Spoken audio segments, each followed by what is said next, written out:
Alors, salut, je suis son farceur, membre actif du laboratoire Open Source.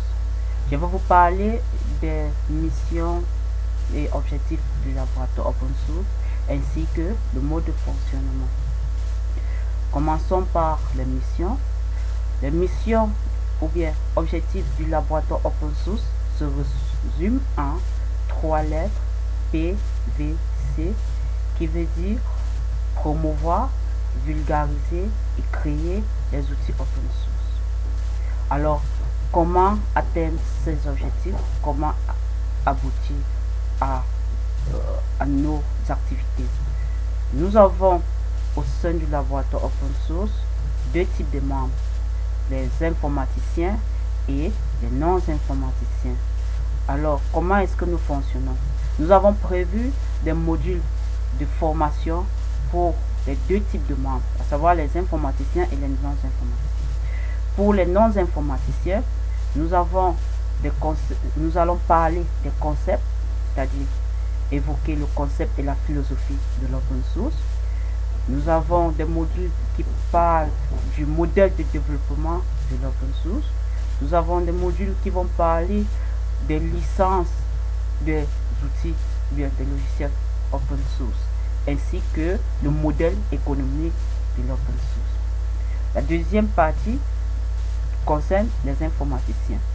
Pour les informaticiens, étant donné que nous ne pouvons pas travailler n'ayant pas la base, nous avons prévu des modules de formation pour mettre tous les adhérents informaticiens au même niveau technologique.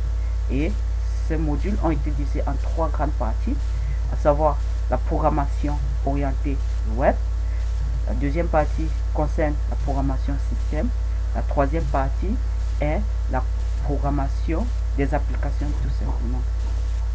Et pour la suite, après cette formation, nous allons faire des descentes sur le terrain et du retour de cette descente, nous allons voir si nous pouvons proposer aux entreprises ou bien aux structures des outils open source, dans le cas où ça existe pour résoudre leurs problèmes. Le cas contraire, mettre sur pied des outils spécifiques pour leurs problèmes. Donc voilà comment nous fonctionnons. Alors, où est-ce que nous tenons nos activités? C'est à la salle des handicapés de l'université de Yaoundé 1, face au restaurant U numéro 1.